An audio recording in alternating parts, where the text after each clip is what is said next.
안녕하세요. 워런 버핏처럼 매일 신문을 박준무와 함께 읽으면서 투자의 고수가 됩시다. 웜의 신박 오늘 9월 16일 화요일 순서 시작하도록 하겠습니다. 빠르게 댓글 읽도록 하겠습니다. 퇴직연금 MPA 자산 매분 타이밍 보면서 깜짝 놀랄 정도로 많이 배우고 있습니다.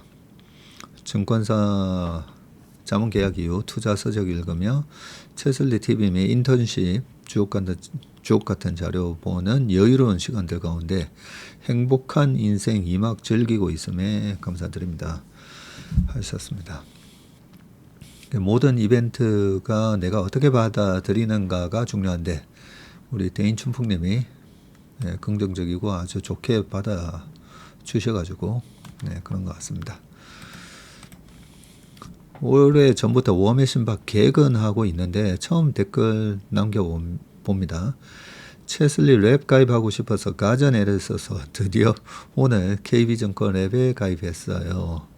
3천만 원이면 대부분의 사람들에게는 그리 큰 돈도 아니지만 넉넉하지 않은 제 벌이에 외식 안 하고 쇼핑 안 하고 여행 꾹 참고 어렵사리 모았으니 저로서는 마치 3억 같은 3천이랍니다. 이제 채슬리와 한 배를 탄 것 같아 든든하네요 하셨습니다. 제가 인피니티 투자자문에 갔을 때가 2010년이거든요. 그 전에 뭐 한화투신, KTB자산, 신한투신 뭐 이럴 때 있을 때는 기관 자금만 좀 많이 하다 보니까 인피니티 가서 저희 그때도 일임 고객이 3억 이상이었었는데 어떻게 주식 투자에 3억을 투자할 수 있는 분들이 이렇게 많을까? 참 자산가 분들이 참 많으시구나. 그런 생각을 저도 했었습니다. 그래서 3억이란 게 큰 돈인 거 저도 알고 있고요.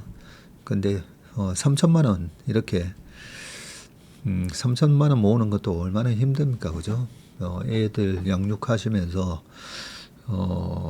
맞벌이를 한다고 했을 때, 1년에 3천 모으는 게 쉽지는 않은데, 그래서 정말 말씀하신 대로 외식 안 하고, 여행 가고 싶은 거 꾹 참고, 좋은 차 타고 싶은 거 차 안 사고, 뭐 그렇게 해야, 그죠?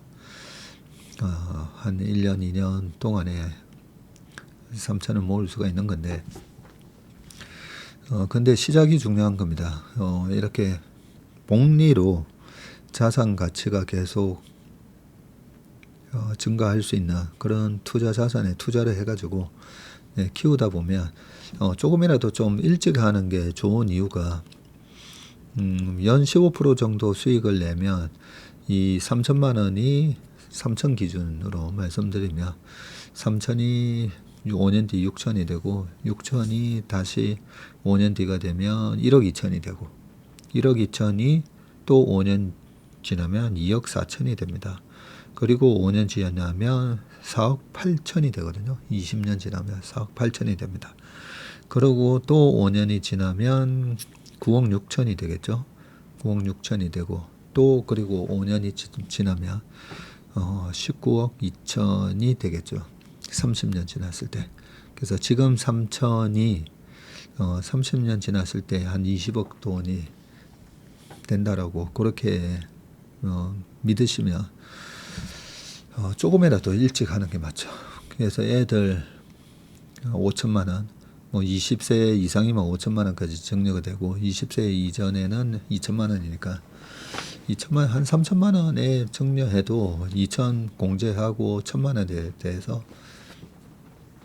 하면 증여세 하면 그렇게 증여세가 많이 나오지는 않습니다. 1천만 원에 대한 그게 증여세가 50%로 되어 있지만 뭐 이것저것 하면 그렇게 막 크지는 않을 거예요. 그래서 이 복리의 효과가 충분히 나오기 위해서는 일찍 하는 게 중요한 겁니다. 잘하셨습니다. 그런데 이 대댓글에 저도 랩 상품 알아보고 있는데 가입하신 랩이 다소 위험 등급이라고 나오는데 맞나요? 네, 매우 위험이라고 되어 있는데요. 하셨는데 주식이라는 상품에 대해서 저는 이것도 맞는가 좀 싶긴 한데, 이 정부 방침은 이 주식형 펀드나 이런 거 가입할 때, 그 투자하는 분들이 예금이나 적금하고는 다르게 손실을 볼 수 있다라는 걸 인지시키기 위해서 매우 위험이라고 되어 있습니다. 주식형 상품 보면 제가 봤을 때 저희 회사가 운영하는 랩이나 이림은 사실 하나도 위험하지 않거든요. 저희 회사에 오셔가지고 설명 들으신 분들은 다 아시겠지만 왜 제가 제 돈만 투자해도 되는데 이렇게 많은 분들의 자금을 참 많은 분들이 계시잖아요. 오히려 금액이 적으면 적을수록 제가 부담이 크다고. 한 150억, 200억 있으신 분이 저희한테 10억 맡기신 거라 정말 이렇게 알뜰살뜰 모아가지고 이게 나의 노후 자금 전부입니다 하시면서 그렇게 어렵게 3억, 조금 3억이 안 되는 금액이 한 2억 5천 이렇게 가져오신 분들, 그 자금이 저한테 훨씬 부담이거든요.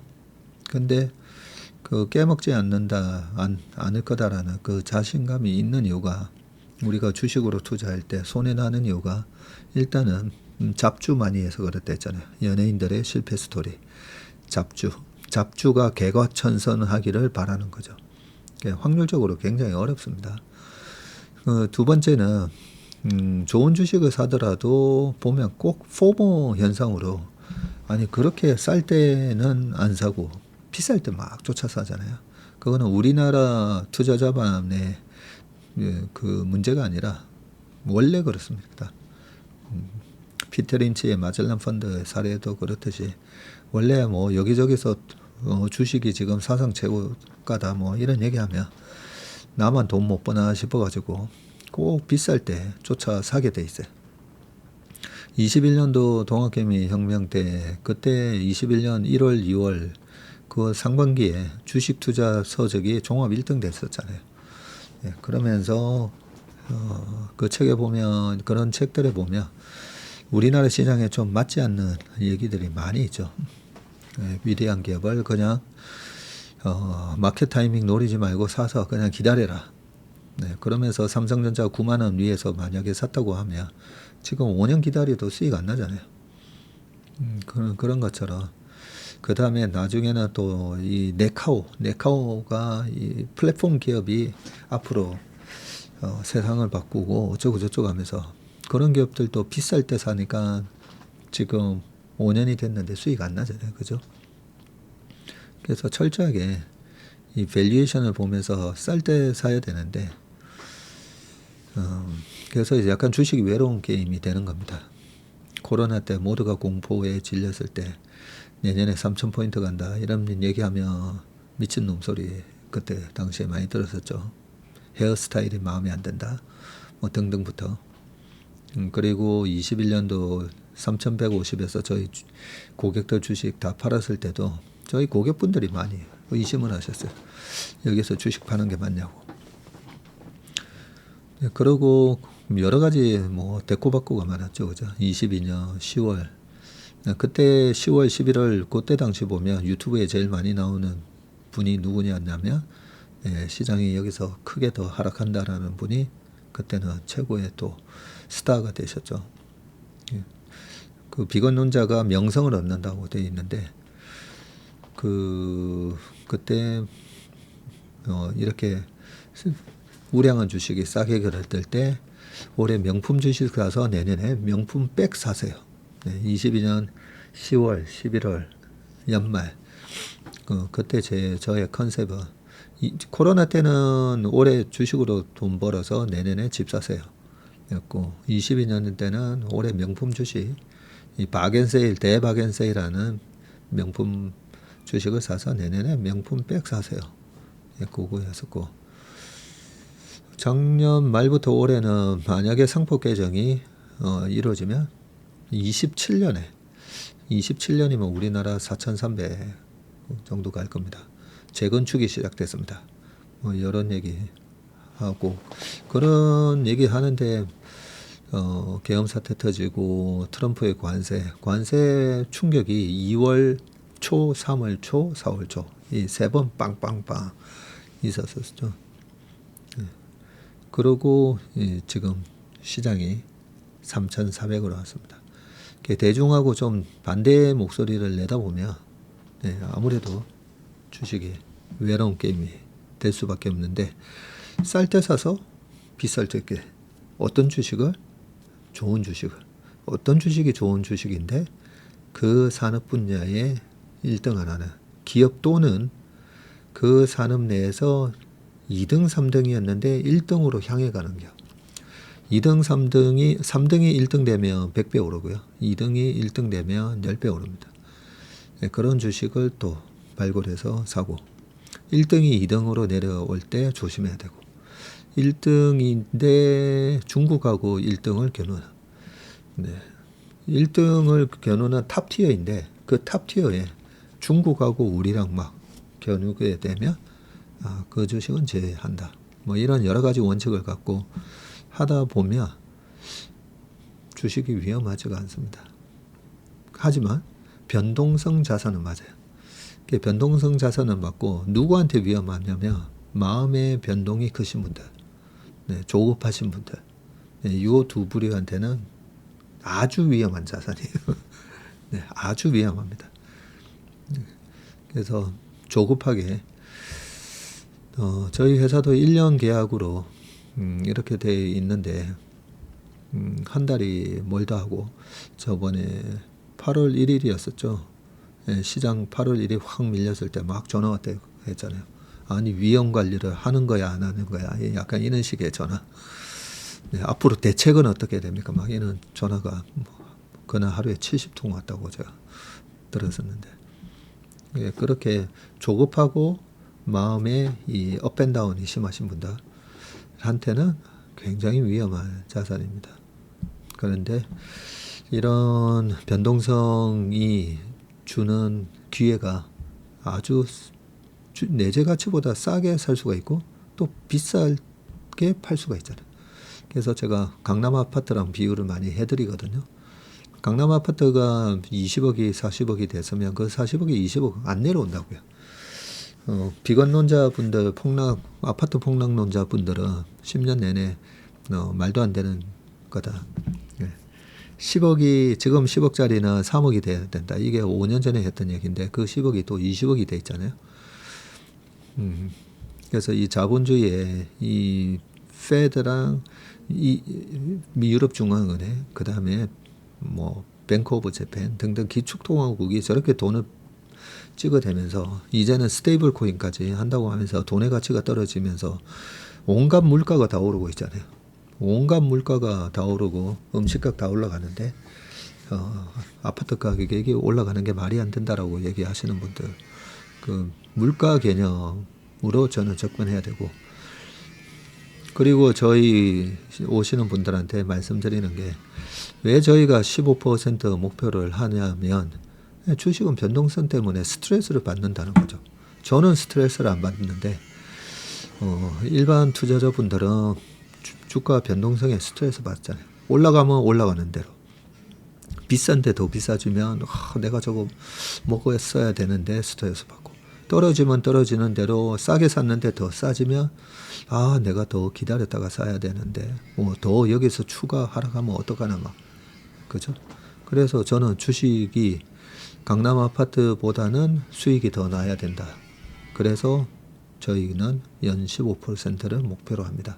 이렇게 말씀드리는 거거든요. 그래서 연 15%를 목표로 하면 아까 3천만 원으로 말씀드렸는데 3억 기준으로 보면 3억이 6억 되고 6억이 12억 되고 15년 지나면 24억. 그래서 지금 강남 아파트 사가지고 30억짜리가 240억이 되냐는 거죠. 15년 뒤에. 30억이 한 70억은 될 겁니다. 15년 지나면 또. 그런데 240억은 안 된다는 거죠. 그리고 주식은 세금이 없으니까. 세금이 없다는 엄청난 강점이 있습니다. 매매 차익에 대해서 세금이 없습니다. 그래서 위험자, 아주 위험. 저희 자문계약서, 1인 계약서 작성할 때도 보면 고위험 상품이다. 이렇게 적극 투자자이다. 뭐 이렇게 표시를 하게 되어 있는데 제가 봤을 때는 하나도 안 위험해요. 하나도는 아닙니다. 하나도. 하다 보면 그죠? 우리가 잘못 보는 주식도 있고 모든 산업을 다 이해하지 못하기 때문에 10개 중에 10개 다 맞출 수도 없고요. 틀리는 것도 있고 한데 그동안에 누적적으로 보다 보면 그래도 연 15%의 수익을 그동안에 냈었기 때문에 어떤 분이 이 댓글에 박세익 저 사람 그동안에 수익률 좀 아는 사람 있나요? 막 그래 놨잖아요. 그죠? 제가 저희 오시는 분들한테 그런 얘기 하잖아요. 그나마 저희 채널이 약간 악플 청정 지역이긴 한데 제가 악플이 있어도 다 놔두라고 그러거든요. 근데 외부 채널이나 이런 데 나가면 악플들이 좀 많이 있어도 제가 그 악플들에 내가 저 박전무한테 돈 맡겨가지고 손실 났다라는 댓글 하나도 없을 거라고. 그렇잖아요. 저 사람 뭐 옛날에 뭘 못 맞췄고 뭐라 했는데 뭐 했고 그런 댓글은 많지만 내가 박전무한테 돈 맡겨가 손해 났었다. 이런 댓글은 하나도 없지 않냐고. 그런 말씀을 드립니다. 그래서 박세익 저 사람 그 수익률은 도대체 어때 하는 분들은 이게 저희가 공모펀드이면 수익률 공개를 딱 이렇게 해놓으면 좋은데 아무튼 저희가 운용하고 있는 연기금 자금이 있다 했잖아요. 거기 미국 주식, 한국 주식 저희가 탑입니다. 탑. 그거 하나만 말씀드리고 아무튼 이 랩 상품이나 이런 거 가입하실 때 어머 이게 매우 위험 등급이야? 물론 누가 운용하느냐에 따라서는 또 위험할 수도 있습니다. 주식이 다 위험하지 않는 건 아닙니다. 제가 우리 용감한 언니 캐시우드 돈나무 언니라고 하는 그런 펀드 보면 운용 자체가 위험해 보인다는 거죠. 운용 자체가. 그렇게 운용하시면 가입하는 사람이 21년 초에 150불 할 때 가입을 했었으면 지금도 마이너스 30% 이상이잖아요. 운용의 스타일이 위험하게 운용하시는 분도 있으니까 주식형 펀드가 다 안 위험한 건 아니다. 그렇게 말씀드리겠습니다. 이거 첫 댓글부터 너무 시간이 많이 지나갔습니다. 근데 중요한 부분이라서 꼭 말씀드렸습니다. 중요한 부분이기 때문에.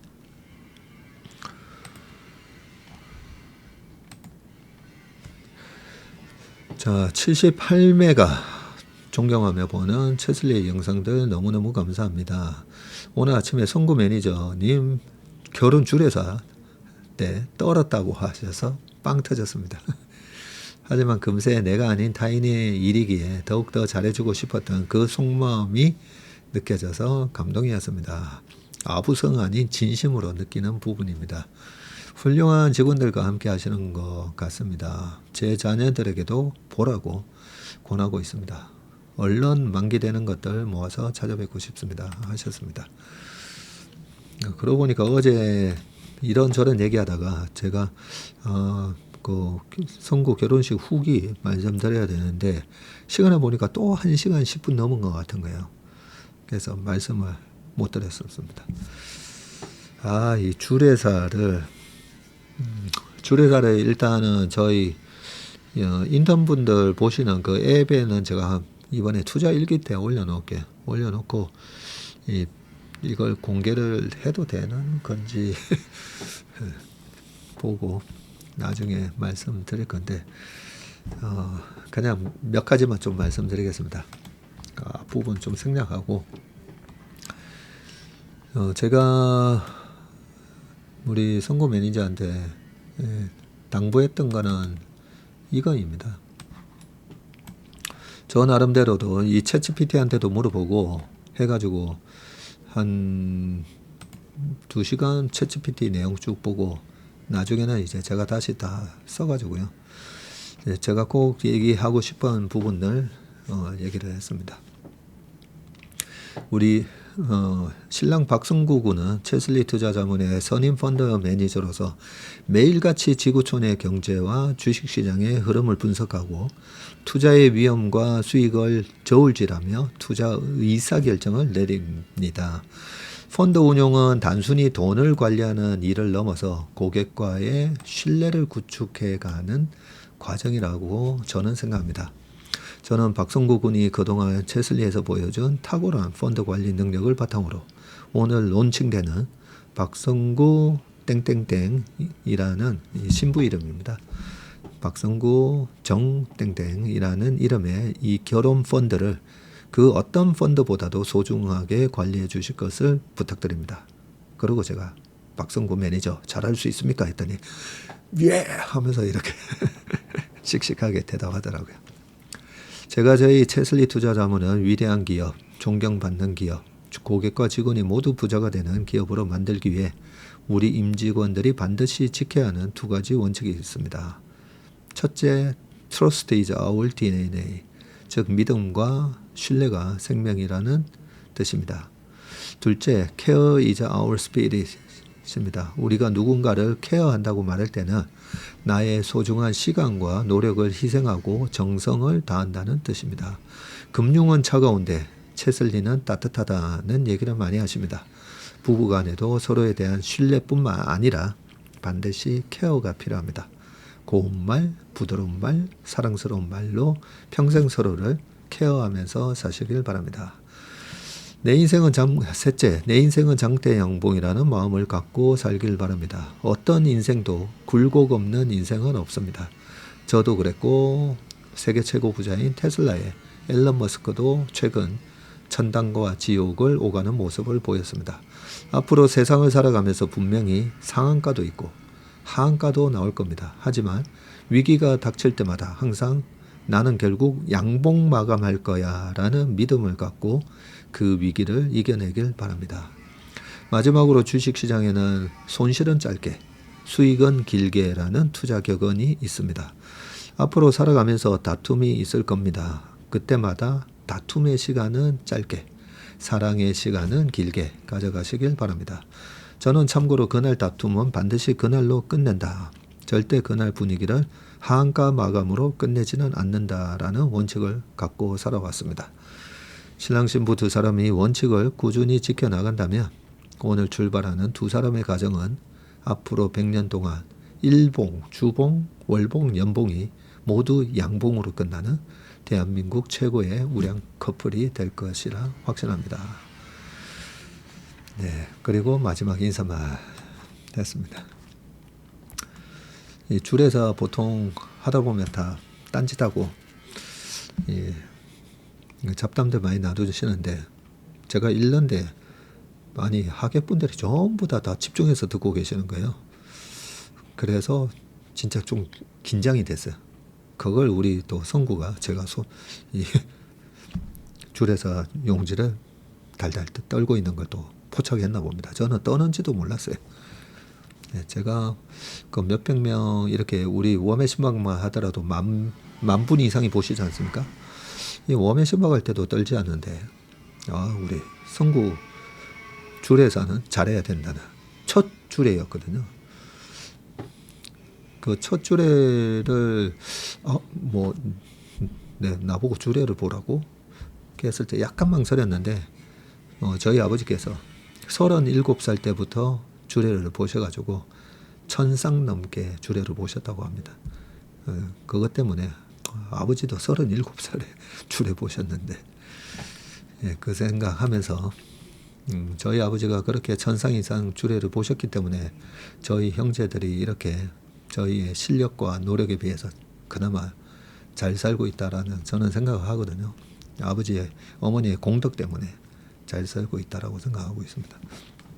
그래서 좋은 일을 할 때는 망설이지 말고 이게 좋은 일이냐 아니냐 해서 좋은 일이다 하면 제 원칙이 좋은 일로 가는 거는 갈까 말까 가고 할까 말까 할 때 이게 좋은 일이냐 아니냐 그러면 하고 했는데 참 좋은 경험을 한 것 같습니다. 그 전날 밤에 이 주례사를 적을 때는 밤 10시 토요일 아침 새벽부터 축구하고 그러고 저녁에 와가지고 이 주례사 쓰려는데 엄청 졸리는 거예요. 엄청 졸렸는데 토요일 밤 12시 반에 딱 완성을 하고 성구한테 딱 보내줬죠. 우리 성구는 저랑 달리 철두철미합니다. 보면 굉장히. 그리고 제가 성구의 주례를 결혼식이죠. 결혼식을 가서 제가 성구에 대한 또 다른 좋은 면을 하나 본 게 보통 보면 신랑 신부의 추억이 담긴 결혼하기 전에 추억이 담긴 어릴 때 사진부터 뭐 이런 걸 좀 많이 하잖아요. 그런데 양가 부모님에 대한 얘기가 거의 절반이었어요. 제가 그 영상을 이렇게 밑에서 쭉 보는데 그 부모님에 대한 부모님이 결혼하셨던 부모님의 젊었을 때 사진 그런 걸 갖다가 쭉 해놨길래 우리 성구가 제가 늘 생각하는 거 있잖아요. 우리 김영석 교수님 말씀하신 것처럼 인격을 갖추지 못한 자에게 행운은 재앙이다라고 했었는데 성구의 저런 마음가짐이라면 훌륭한 펀드 매니저가 되겠구나. 한편으로 또 되게 뿌듯했습니다. 아무튼 우리 성구의 새로운 면을 두 가지 봤어요. 효심이 아주 깊구나. 두 번째는 축가를 부르는데 신랑이 부른다는 거예요. 그래서 성구가 노래도 잘하나 했더니 노래도 잘하는 거예요. 아니 성구 도대체 못하는 게 뭐야? 약간 그런 느낌을 줬습니다. 그러고 나서 어제 월요일날 또 출근했잖아요. 출근해서 저기 그 우리 문희사랑 같이 하는 주간 트렌드 빡세리 뭐 그런 거 막 어제 하루 종일 다 해놓고 또 갔어요. 책임감. 예전에 성구하고의 만남이 우리 오도령하고의 만남은 제가 말씀드렸잖아요. 우리 성구는 저한테 편지가 왔었어요. 4년 전에. 안녕하세요 박세익 전무님. 저는 공군 병장 박성구라고 합니다. 그러면서 전무님 밑에 가서 주식을 배우고 싶습니다. 그러니까 공군 병장 할 때였으니까 나이 한 22살 3살 때 그렇게 보내온 거죠. 그래서 흔쾌히 제가 패기가 좋잖아요. 그러고 나서 저희 회사에 왔는데 보통 저희 회사가 인턴이 2달인데 연장을 계속 할 수가 있거든요. 인턴을 한 18개월 했을 거예요. 그러는 동안에 펀드 매니저 시험 막 저녁에 한 9시 반 10시까지 남아서 막 하더니 펀드 매니저 시험 딱 보고 아주 전투적으로 그때 제가 또 포리버티 아카데미 강의 나갈 때 제주항공 분석을 한번 우리 회사에서 발표한 걸 가지고 한번 발표해보라고 했더니 그때도 발표도 잘해서 그때 김태웅 대표하고 이한영 본부장이 그 자리에 같이 있었거든요. 성구 발표하는 걸 보고 그 이한영 본부장이 저한테 형님 쟤 누구예요? 그런 거예요. 우리 회사 인턴이야. 인턴 한 1년 좀 넘겠는데 저 정도 하고 있다고 제가 또 약간 자랑스럽게 제가 데려가도 되나요? 딱 그러는 거예요. 그래서 그때부터 우리 이한영 본부장 같은 고수도 딱 알아본 거죠. 제 물건인데. 하나 약간 걱정됐던 게 너무 저돌적으로 달려가다 보면 제가 그랬거든요. 성구 보고. 너의 앞에의 미래가 두 가지가 보인다는 거죠. 아주 이 업계에서 크게 성공한 사람, 또 여러 번에 이렇게 성공을 하다가 또 미끄러지고, 성공하다가 미끄러지고. 두 부류 모두 주식을 엄청 열심히 한 사람인데, 그런데 아직까지는 나이가 어렸었으니까 계속 한 나이 40 때까지는 제가 불혹이라는 말이 세상에 유혹을 받지 않는다라고 하셨지만 남의 말을 듣지 않는 나이가 저는 40이라고 생각하잖아요. 40 넘으면 사람의 인격이라든지 이런 부분이 잘 안 바뀐다라고 생각합니다. 나이 40대까지는 여러모로 실력도 쌓아야 되지만 많은 인격 수양도 해야 되는데 그 부분이 좀 걱정이었는데 이번에 결혼식 준비하는 걸 보고 훌륭한 펀드 매니저가 되겠구나. 그런 생각을 했습니다. 아마 제가 봤을 때는 하여튼 큰 인물 될 거라고 생각합니다. 이 직원 자랑은 좀 해도 되죠. 뭐 아들 자랑 이런 거 하면 좀 분수인데 직원 자랑은 좀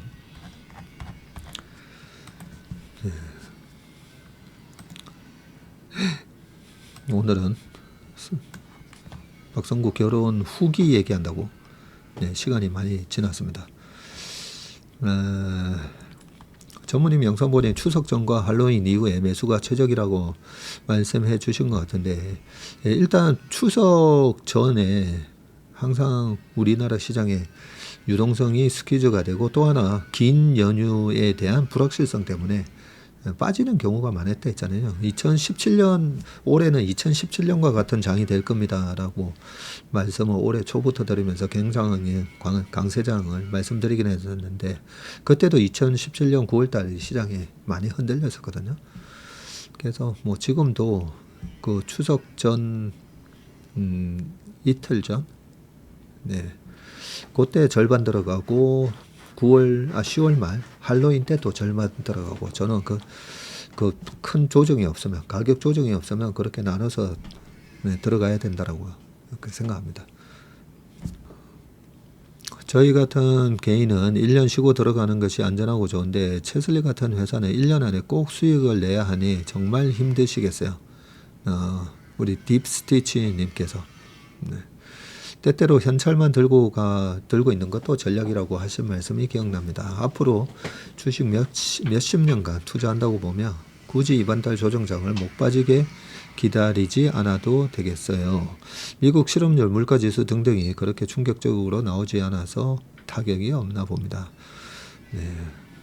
그리고 또 하나가 제가 오늘 기사를 이렇게 하다 보니까 여전히 이 곧버스랑 인버스 잡고 계신 분들이 많아서 그분들 때문에도 약간 하방 경직이 있는 것 같아요. 그래서 요즘 미국 주식, 한국 주식 보면 종목별로도 또 숏커브도 많이 나오고요. 그 CFD 계좌 같은 경우는 보면 종목 숏을 할 수가 있거든요. 그렇게 보면 시장에 대해서 또 안 좋게 밑으로 배팅하는 분들도 많으셔가지고 그래서 좀 이렇게 균형이 맞아져 있는 거 아닌가. 신용도 많은데 숏도 많아가지고 저희를 좀 걱정해 주셨는데 그죠? 제가 저희 직원들한테 이번에 현금을 많이 만들어 놨거든요. 저희는 그러면서 하는 얘기가 그겁니다. 우리가 이 어려운 시장을 상대로 올해 상반기 전반전은 6대0으로 이겼는데 시장이 과연 연말까지 9대0, 10대0으로 끝나게 해줄까? 나는 그렇다고 생각하지 않는다. 그래서 시장의 역습이 한 번은 있을 거라는 거죠. 그 한 번이 보통은 9월달, 10월 초 뭐 이렇게 많이 왔었기 때문에 그렇다면 일단은 조정이 오든 안 오든 우리가 조심은 하고 보는 게 맞는 것 같다.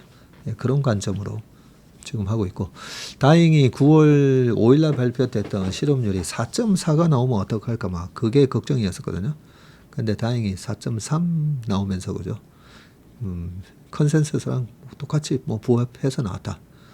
그러면서 시장은 지금 내일 있을 FMC 회의에서 금리 인하에 대한 기대감으로 지금 막 올라오고 있는 거라서 저는 이제 시장을 좀 오래 보다 보니까 요런 모멘텀으로 올라갔던 거는 반드시 다시 좀 내리는 경향이 있고요. 어떤 외생적 변수로 인해서 확 빠졌던 것도 빠르게 다시 되돌림이 있잖아요. 그래서 약간의 되돌림은 있을 거다. 근데 없으면 없는 대로 와 시장 진짜 강하네 하면서 약간 퀀트 전략은 그대로 할로윈 전략은 들어갈 겁니다.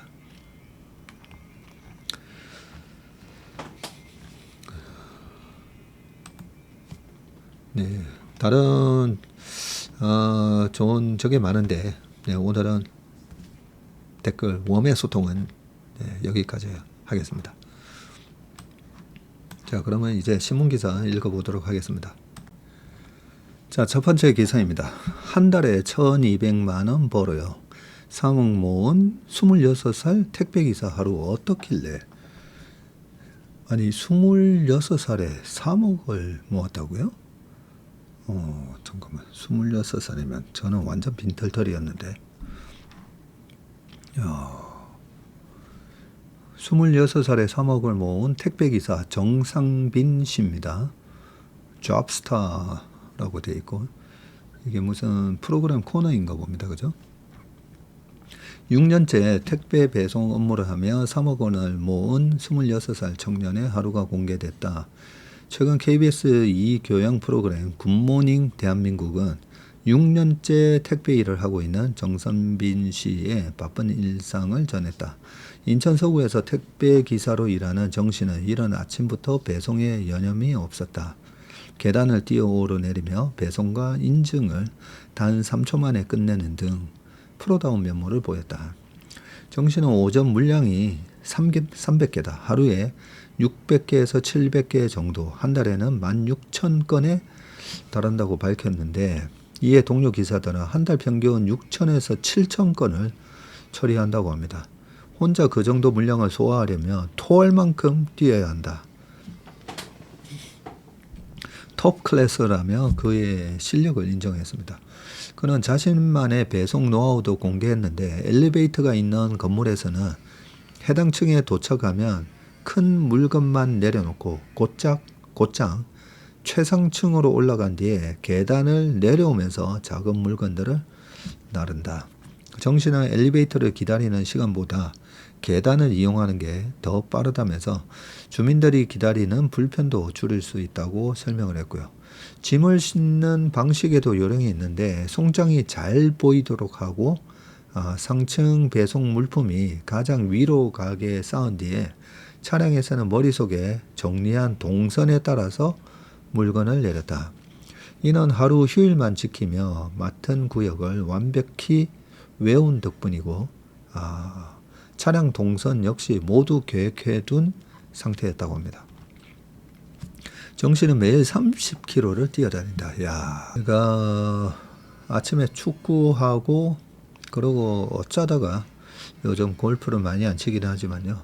어쩌다가 아침에 축구하고 골프를 가든지 아니면 골프하고 오후에 축구를 가면 그러면 하루에 한 30km 되더라고요. 그는 택배는 건당 무게나 크기에 상관없이 700원을 받는데 한 달 수입은 1,100만 원에서 1,200만 원 정도라고 말했습니다. 이는 17,000건 이상을 배송해야 가능한 금액이라고 합니다. 와, 17,000건을. 와.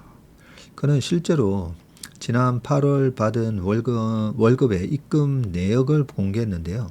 1266만 9,263원의 수입을 인정을 했다고 합니다. 정 씨는 지금까지 3억을 모았고 아직 성공했다고 생각하지는 않는다고 겸손한 태도를 보였습니다.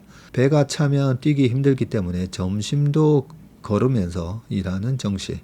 온종일 뛰어다녀서 신발이 빨리 닳는다는 정 씨는 2, 3개월마다 신발을 교체한다고 합니다. 매일 30km씩 5만 보 정도 뛴다. 그가 열심히 일하는 이유는 내 집 마련의 꿈 때문이다. 공사 현장 사진을 수시로 들여다보며 궁금해서 자주 본다. 어려서부터 이사를 자주 다녀서 트라우마가 있었기에 내 집으로 된 새 집에서 사는 게 꿈이라고 전했습니다. 마지막으로 정 씨는 힘들어도 기분이 좋다. 적성에 맞는 것 같다면서 긍정적인 모습을 드러냈다고 합니다. 야, 26살의 나이에 그죠? 야, 참 존경스럽네요. 제가 한번 옛날에 캐시워크나 뭐 이런 거 있잖아요.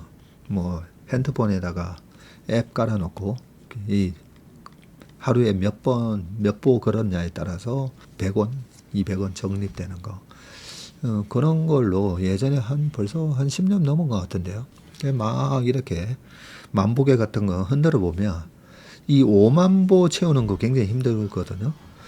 그나마 제가 그 오전 오후 또 어떨 때는 뭐 축구를 오전에 2시간 하고 오후에 그 서초구 상비군 가서 오후에 거의 뭐 4시간 하루에 막 7시간 공차한 적도 있거든요. 하루에 7시간 공차면 그 보통 쉴 때도 제가 앉아 있지를 않기 때문에 그러면서 오늘 만보 뭐 몇만 보 걸었나 이 봐도 야, 이 30km 만보 이거 채우기 힘든데 제가 오늘은 1등이지 않을까라고 보면 이 타의 추종을 불허하는 분들이 몇 분 계시더라고요. 거기 보면 그 오늘 하루에 뭐 몇만 보 뛴 사람들 그게 나오는데 7만 보, 10만 보 그래 이게 말도 안 되는 숫자를 기록하는 분들이 계셔가지고 와 이분들은 도대체 뭐지? 뭐 이런 생각도 한 적이 있었는데 자 제가 이 기사를 좀 가져온 이유가 우리가 돈을 벌기 위해서는 그죠? 짧은 시간에 이 3억을 벌려면 지금 다른 분들 하시는 거 2배로 하셨잖아요. 그래서 다른 분들이 6년째라고 돼 있는데 6년째 다른 분이 한 12년을 해야 모을 수 있는 돈을 이렇게 열심히 하셔가지고 모은 거고 저는 주식도 똑같다고 말씀을 드립니다. 너무 주식을 갖다가 약간 도박처럼 옛날 분들이 주식하지 말라고 말씀하시는 이유는 주식을 도박처럼 하기 때문이거든요. 충분히 돈을 벌 만큼의 공부와 시간의 투자를 안 해놓고 그래? 뭐가 좋아? 방송에서 뭐가 좋아? 그런 얘기만 듣고 들어갔다가 나왔다가 그런 걸로 해가지고 절대 돈을 못 벌게 만들어놨다 했잖아요. 그렇게 주식으로 쉽게 돈 벌 것 같으면 이렇게 열심히 일하는 분들이 없어질 거 아닙니까? 그죠? 네, 그래서 주식도 나는 왜 그동안에 돈을 못 벌었을까는 지금 우리 이 정상빈 씨처럼 똑같아요. 내가 주식을 이만큼 열심히 내가 했었나? 네, 그 부분으로 보면 세상은 제가 굉장히 공평하다고 했잖아요. 네, 주식시장도 마찬가지입니다. 주식도 늘 말씀드리지만 단련하셔야 됩니다. 1000번의 단과 10,000번의 련 해가지고 오랜 시간 투자해서 내 정신력과 나의 실력을 단련해야 그래야 돈을 벌 수가 있습니다. 자, 2번째인데요. 금 너무 많이 올라 차라리 여기가 더 가능성이 있다. 투자자 시선 은에 쏠리는 이유. 저번에 은 말씀을 한번 드렸는데 못 들으셨던 분들을 위해서 한 번 더 가져왔습니다. 자, 은 선물이 13만 만에 최고치고 올해 상승률이 금 코인보다는 높고 대체 안전자산 투자처로 급부상하고 있다라는 거잖아요. 자, 최근 이 은 금괴, 은괴 이런 거는 골드바, 실버바는 처음 보는 것 같네요. 자, 최근 안전자산에 대한 수요가 높아지는 상황 속에서 고공행진하는 금 가격에 이를 대안할 투자처로 은이 투자자들에게 주목받고 있다. 안전자산에 대한 수요라기보다는 저는 스테이블 코인 같은 것도 한다고 하니까 제가 스테이블 코인 여러 번 말씀드렸잖아요. 또 돈을 찍어내는 거나 마찬가지라고. 그렇게 돈을 찍어내면 물가 상승으로 인해서 돈의 가치가 떨어질 게 뻔하니까 이 돈의 가치가 떨어지는 거에 대한 그 위험을 피하기 위해서 자산에 투자를 하는 거거든요. 자, 시카고 파생상품 거래소 그룹이 이 CME 산하에 보면 금속선물 거래소 코맥스에서는 국제 은선물 가격이 트로이 온즈당 전일 대비 0.183달러 오른 43달러에 거래가 됐는데 시카고 상품거래소에 따르면 향후 30일간 은 가격의 변동성 지수는 30.45%에 달합니다. 꽤 높네요. 이 변동성 지수도 이거 빅스랑 거의 똑같이, 빅스는 S&P 500의 지수 변동성을 가지고 만든 지수이고요. 이 은 가격의 변동성 지수는 은의 그 가격 변동을 가지고 거래가 되는 옵션에서 아마 그게 임베디드 옵션이라고 하는, 임베디드 발로틸리티라고 그러죠. 이 옵션 가격에 녹아 있는 그 변동성을 역산해 가지고 지수를 아마 만들 겁니다.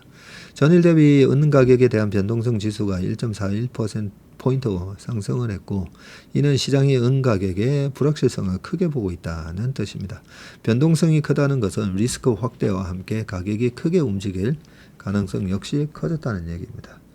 실제로 지난 7월 말 국제 은 가격이 39.3달러로 2011년 이후 최고가를 기록했으며, 2011년 이후 최고가라고 되어 있잖아요. 그러니까 지난 7월, 그러면 14년 만에 전고점을 돌파했다는 얘기다, 그죠? 그러니까 잘못하면요, 13년, 14년 기다리셔야 돼요. 금이나 비트코인보다 높은 가격 상승을 보였는데, 지난 7월 기준으로는 연초 대비 가격 상승률이 은이 33%, 금이 29%, 비트코인은 22% 순으로 높다고 합니다. 스위스 금융그룹 UBS와 시티그룹 등은 2026년까지 은 가격이 트로이 온스당 한 43달러까지 형성될 수 있다는 전망을 내놨고요. 이는 금은 너무 비싸고 비트코인은 변동성이 크다는 인식 속에서 은이 대체 투자처로 부각된 영향으로 풀이가 됩니다. 여기에 글로벌은 공급이 5년 연속 수요를 밑돌면서 가격 상승 압력을 가중시킨 것 역시 은 가격을 밀어 올린 요인으로 꼽힙니다.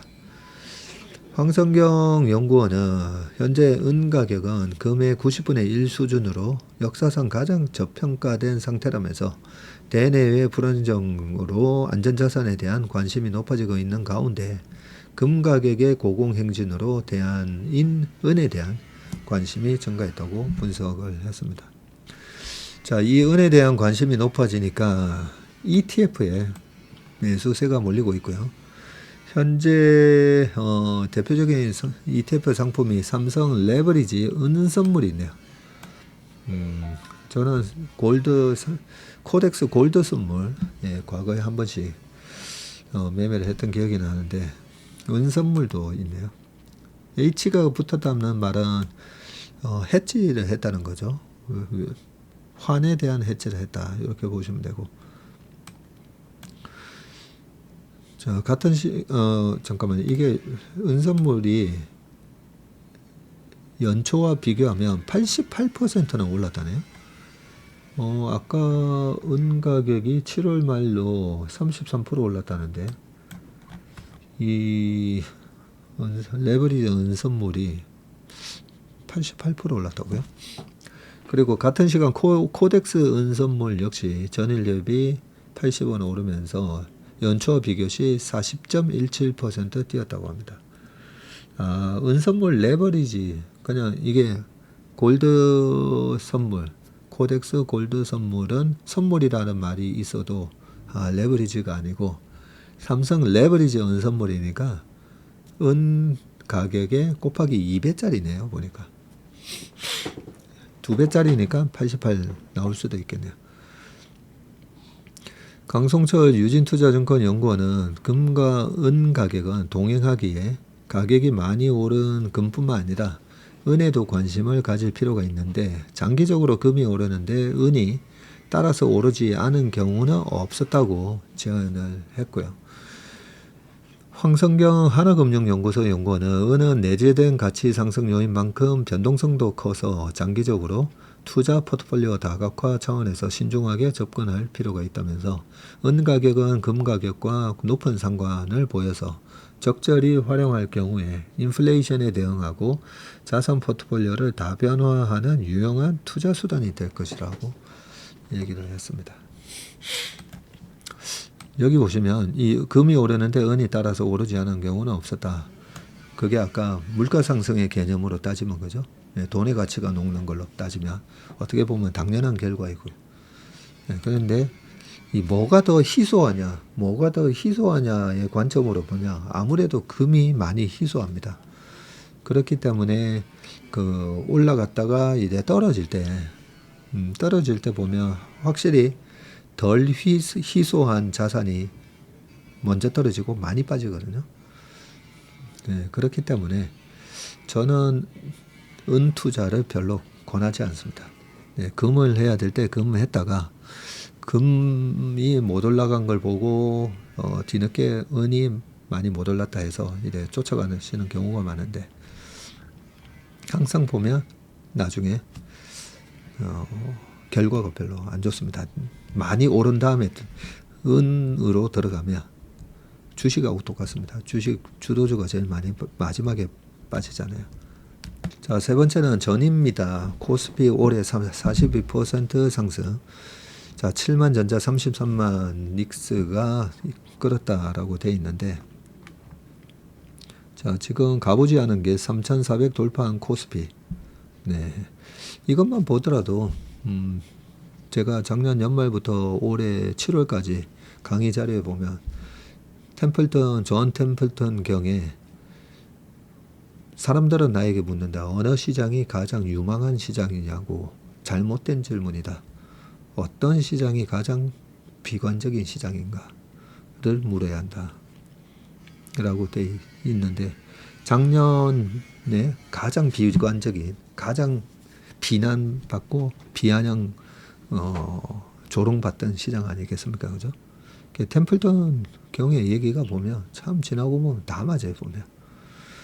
그래서 가장 비관적인 시장, 정말 한국 시장 못하겠다, 국장 못하겠다, 떠난다, 네, 그런 얘기들이 너무 많았지 않습니까? 그죠? 거기에 대한 올해 충분한 보상을 해주고 있습니다. 자, 여기 보시다시피 표에 한국이 42%, 항생 31.9, 항생 작년 초만 하더라도 ELS 문제가 많았다고 굉장히 비관적인 시장이었습니다. 그죠? 항생, 독일 19%, 나스닥 14.6, 니케이 225가 12, S&P 500이 11.9, 네, 이렇게 나와 있습니다. 주요 G20 국가 중에서 지금 코스피가 가장 많이 올랐고요. 코스닥은 25.7% 상승하면서 5위 기록 중입니다. 코스피의 최고점 기록은 이 시장 전체 시가총액의 25% 수준을 차지하는 전자와 하이닉스의 호조세가 바탕이 됐고요. 몸집이 무거운 초대형주인 전자 하이닉스는 이달 각각 9.7, 23%의 높은 상승률을 보였습니다. 전자와 하이닉스를 중심으로 외국인 투자자 자금이 유입된 덕분인데, 이달 1일에서 15일 동안 외국인 투자자의 국내 증시 순매수 순위 1, 2위를 하이닉스와 전자가 석권을 했습니다. 하이닉스 2조 3천억, 전자 1조 7천억 이렇게 매수했네요. 지난달 박스피 장세에 발단이 된 양도세 대주주 기준 강화에 대한 우려가 소강 수순을 밟으면서 외국인의 순매수가 강해진 덕분입니다. 자, 정부가 지난 7월 30일에 내놓은 25년 세제 개편안에서 대주주 양도세 기준 강화안이 담기자 외국인들이 지난달 8월이었죠. 한 1조 6천억 팔아치웠었고요. 그런데 지금 이튿날 대통령 취임 연설 이후에 외국인 투자자가 1조 4천억이나 순매수했습니다. 자, 이날 코스피 200 선물 시장에서는 외국인이 매도 우위를 나타내기는 했지만 유의미한 수준은 아니다는 평가이고요. 전균 삼성증권 연구원은 지난주 9월 말 만기 과정에서 매수 롤오버한 물량의 청산으로 큰 의미를 부여하기 어렵다고 설명했습니다. 네, 그 9월 옵션 만기, 선물 옵션 동시 만기였죠. 동시 만기 때 외국인 매수가 빵빵빵빵 들어오면서 콜 옵션에서 또 대박 중박 터뜨렸잖아요. 네, 그러면서 막판에 그 옵션 플레이어들이, 외국인 옵션 플레이어들이 또 막판에 좀 아마 시장에 사서 지수를 그 지수가 얼마 올라가느냐에 따라서 그 콜옵션의 가격이 확 달라지다 보니까 제가 그때 분석을 해봤더니 3일 전만 하더라도 0.01이었다. 네. 콜옵션 가격이 이번에 얼마가 됐더라? 5까지 갔었던가? 네. 완전 초대박이 났었습니다. 한 500배 난 것 같은데요. 그렇게 외국인의 옵션 플레이어들이 또 종가 그 옵션 만기일 한 2, 3일 동안 샀던 물량을 또 턴 게 나왔었다. 뭐 이런 얘기를 하고 있고요. 자, 반면에 이와 같은 증시 호응에도 불구하고 저조한 상승률을 보이거나 오히려 주가가 하락하는 업종도 있는데 대표적인 게 건설입니다. 이달 들어서 KRX 건설 지수는 0.08 상승하는 데 그쳐서 코스피 6.23 상승률을 크게 밑돌았습니다. 주로 대형 건설사로 구성된 이 지수는 지난 6월 최고점에 도달한 이후에 계속해서 완만한 하락세를 나타내고 있는데 건설 업황이 최근 부동산 규제와 더불어서 각종 노동 관련 규제까지 직면하면서 악화일로 걷고 있기 때문입니다. 한편 밸류업 수혜주로 꼽히던 통신업종도 고전을 면치 못하고 있는데 KRX 방송통신 지수는 0.65 오히려 하락했군요. 최근 이 분야 시가총액 1, 2위를 다투는 KT와 SKT 모두 해킹 관련 악재의 발목이 잡히면서 주가가 지지부진하기 때문입니다. 이 증시 관련된 뉴스가 계속 이어집니다. 자, 불장에 비트도 불타오르네. 한국 신규 신용거래가 1조 돌파했다. 코스피가 연일 최고치를 경신하는 가운데 이 비트와 공매도 잔고 금액이 모두 증가했습니다. 상승장 속에서 빚을 내 투자하는 투자자가 늘어난 반면에 주가 반락을 기대하는 심리도 강해진 것으로 해석이 되고요. 15일 코스콤 체크에 따르면 코스피가 3거래일 연속 최고치를 경신한 지난 12일 기준 코스피 시장 신용거래 신규 금액은 1조 2,400억으로 전 거래일 1조 983억에 비해서 1조 원을 웃돌았고요. 신용거래 신규 금액은 해당 거래일에 빚을 내 주식을 산 금액을 의미하는데 9월 들어서 8천억에서 9천억 원대를 오르내리던 코스피 신용거래 신규 금액이 코스피가 4년 1개월 만에 최고치를 경신한 9일에는 1조를 넘었군요. 코스닥 시장 신용거래 신규 금액 또한 증가세를 보이고 있고 12일 기준 9천억으로 전 거래일에 이어서 9천억대를 기록했고 코스닥 시장 신용거래 신규 금액이 9천억을 넘은 것은 지난 6월 26일 이후 처음 지난 6월 26일 이후로 7월 초까지 우리나라 코스피 시장이 2880까지 가죠. 그래서 마지막에는 이렇게 신용이 막 늘어납니다. 신용거래 신규 수량을 거래량으로 나눈 공여율 역시 코스피 시장에서 9에서 10일 4거래일 연속 10%를 넘겼고요.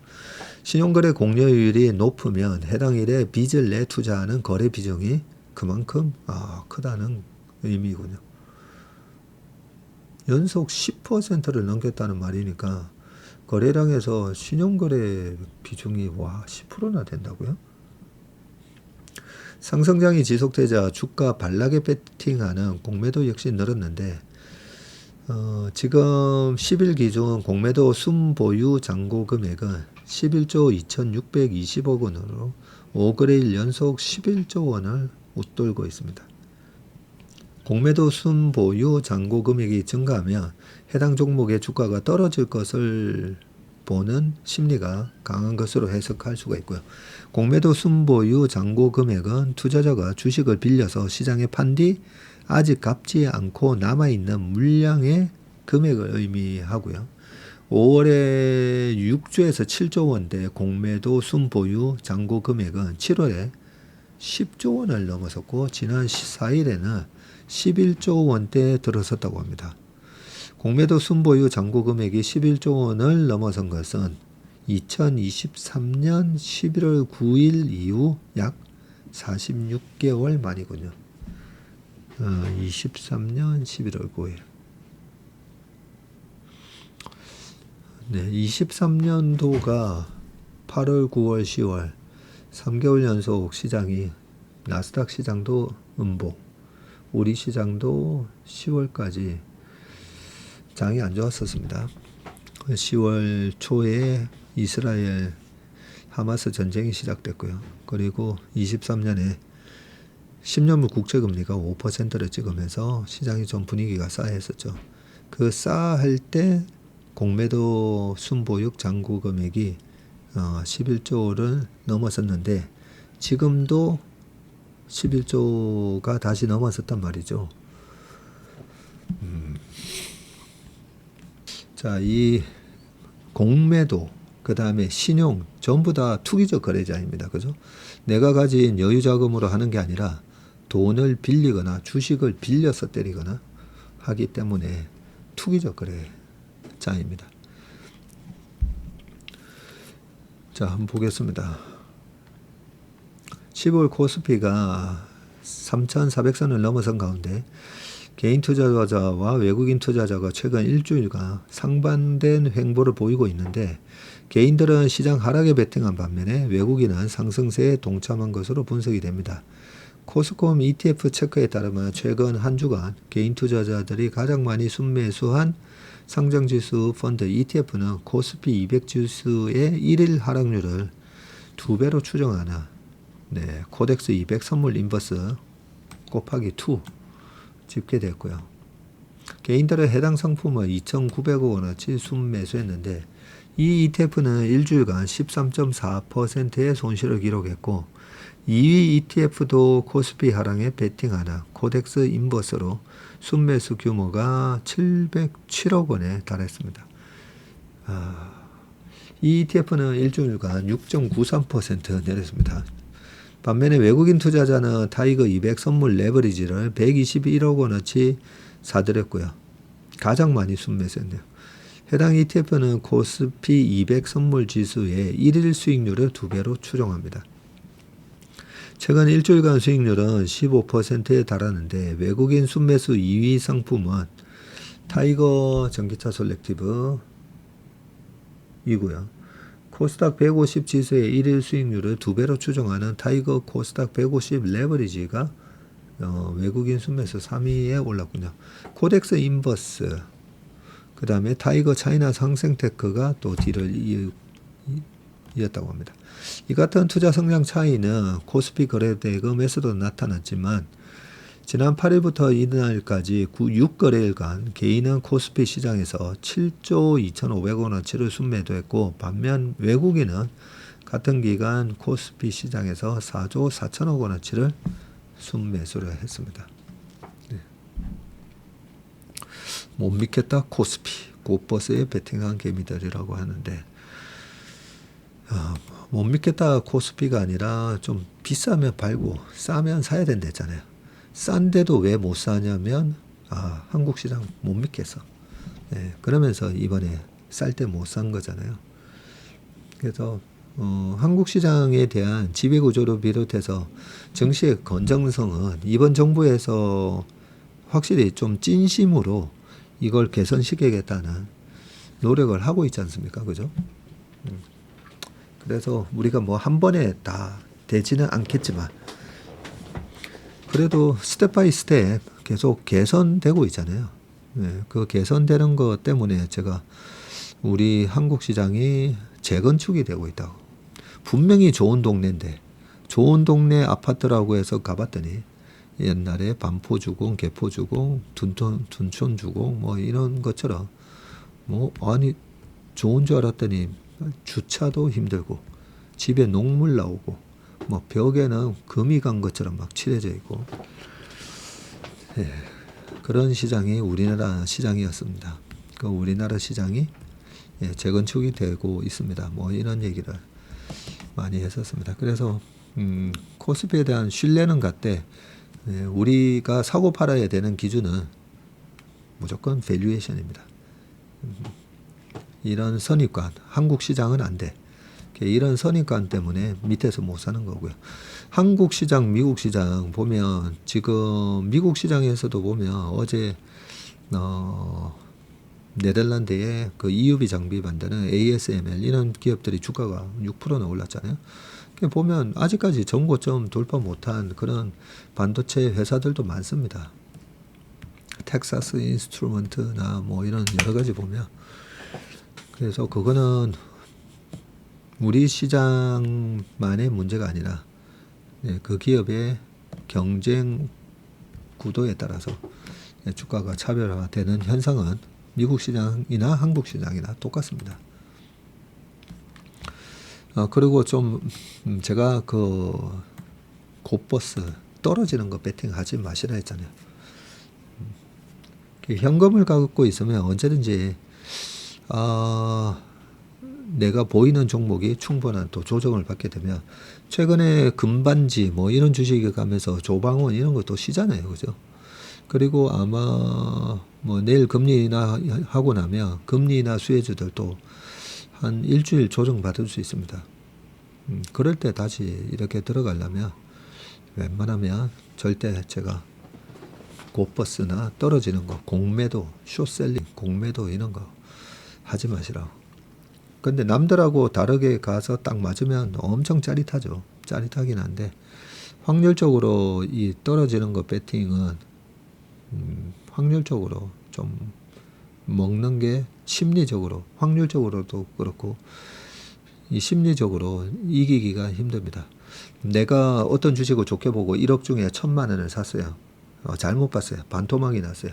500만 원이 됐잖아요. 그러면 나의 전체 포트폴리오에서 10%를 갖고 있던 게 5%가 되고 또 더 빠져요.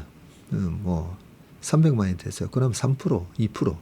내 전체 펀드에서 차지하는 비중이 오히려 내가 잘못 본 주식의 비중이 줄어들잖아요. 근데 공매도는 1,000만 원을 때렸어요. 이게 2배가 되면 2,000이 되면서 나의 포트폴리오에서 내가 잘못 본 주식의 포지션이 2배가 되는 겁니다. 20%가 되면서 자꾸 커지죠. 그리고 공매도는 위가 떨려 있어요. 위가 뚫려 있기 때문에. 그래서 심리적으로 이게 계속 올라가면, 자 보세요. 자, 10,000원짜리가 20,000원이 됐어요. 근데 20,000원에서 또 10,000원만 올라가도 내 원금의 300% 터지는 거예요. 그런데 반대로 매수해가지고 떨어지는 거는 10,000원이 5,000원 되고 5,000원이 거기서 또 뭐 2,000원 이렇게 빠져도 계속 비중이 줄어드는 그런 효과가 있습니다. 자, 이거 설명하다가 또 시간이 좀 많이 지났는데요. 마지막 기사 보겠습니다. 팩토리 파코 낸드사 가지고 올리는 HBF AI 칩 강자 HBM 대체할까? 이게 뭔가 봤는데요. AI 인프라스트럭처에 탑재되는 HBM 시장이 커지면서 이를 대체할 반도체로는 고대역 폭 플래시 메모리 HBF 역시 시장에 관심을 받고 있는데, 지금 사진에 보니까 샌디스크가 개발을 밝힌 HBF, 요 오른쪽이네요. GPU with HBF라고 되어 있고요. 왼쪽은 GPU with HBM입니다. 토탈 메모리가 192GB고 오른쪽은 4096GB라고 되어 있네요. HBF는 D램을 적층해서 만든 HBM과 달리 낸드 플래시를 적층해서 만든 제품이군요. 용량을 키우기 어려운 HBM과는 달리 낸드 플래시 메모리의 특징을 살려서 메모리의 크기를 키울 수 있는 것이 특징인데, 하지만 아직 상용화되지 않은 개발 단계의 제품이라고 합니다. 낸드 플래시는 D램 대비 데이터 처리 속도가 느려서 AI 가속기에는 적합하지 않기 때문인데, HBM과 HBF 이렇게 비교가 되어 있고요. 자, 샌디스크가 이런 걸 개발했다고 밝혔고요.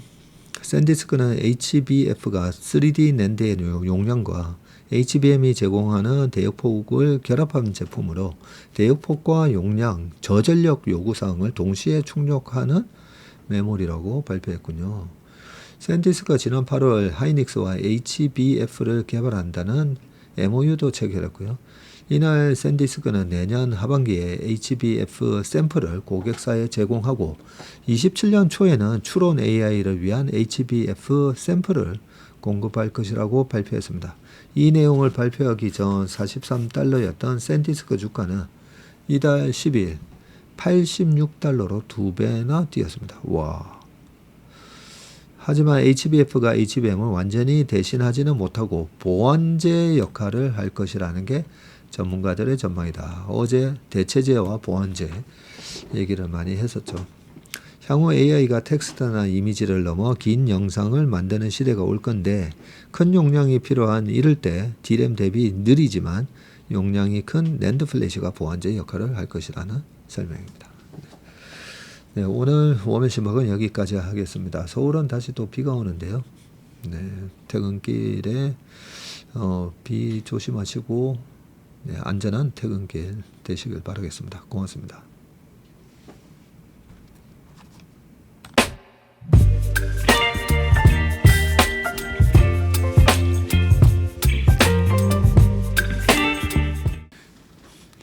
안녕하세요. 채슬리 투자자문의 박세익입니다. 최근 저와 채슬리 이름을 도용해서 투자 사이트라든지 밴드, 텔레그램, 카톡 채널 등에서 이 리딩방으로 유도한 뒤에 금전적인 피해를 입히는 이 사칭 사례가 빈번하게 지금 발생하고 있습니다. 저를 비롯해서 저희 채슬리 투자자문의 임직원들은 SNS나 온라인 채널 등을 통해서 일체의 투자자문 활동을 하지 않고 있습니다. 저희는 정식 자문을 하기 위해서는 반드시 저희 회사에 내방하셔서 계약서 작성 절차를 거쳐서 진행되기 때문에 이외의 모든 유료, 무료 지금 투자자문 행위는 불법이므로 각별히 주의하시길 바라겠습니다. 의심스러운 채널이나 메시지를 받으시면요, 피해를 방지하기 위해서 즉시 신고하시거나 삭제하시길 바라겠습니다. 대부분의 사례가 이 사칭 사례에 피해를 보신 분들의 핸드폰을 제가 보면 이 방에 오셔서 무료로 투자를 도와드립니다. 뭐 이런 얘기를 하고 있고요. 거기에 보면 어떤 밴드로 특정 밴드로 유도한 다음에 돈을 송금하라고 되어 있습니다. 예, 그 과정에서 저희하고의 일체 계약 관계가 없기 때문에 그렇게 돈을 송금하라고 하는 부분에 있어서 특히나 유의를 좀 해주시기 바라겠습니다. 저뿐만 아니라 많은 또 저희 업계의 유명인을 사칭한 그런 사칭방도 많이 지금 기승을 부리고 있는데요. 공통적인 특징이 앞으로 몇백 %가 날 급등주를 알려줄 테니까 이 방에 가입을 하라. 그러고 난 다음에 금전적인 부분을 갖다가 송금을 요청하는 그런 형태의 수법을 쓰고 있기 때문에 그렇게 무료로 주식을 알려드립니다. 이런 문자를 받으시면 바로바로 삭제를 하시길 바라겠습니다. 저희 채슬리와 채슬리 임직원들을 많이 사랑해 주시는 저희 채슬리의 고객분들 그리고 저희 채슬리의 이 구독자분들이 이런 사칭 피해가 일체 발생하지 않기를 바랍니다. 그러면 여러분들의 가정과 일터에서 항상 평화와 행복이 가득하시길 기원합니다. 감사합니다.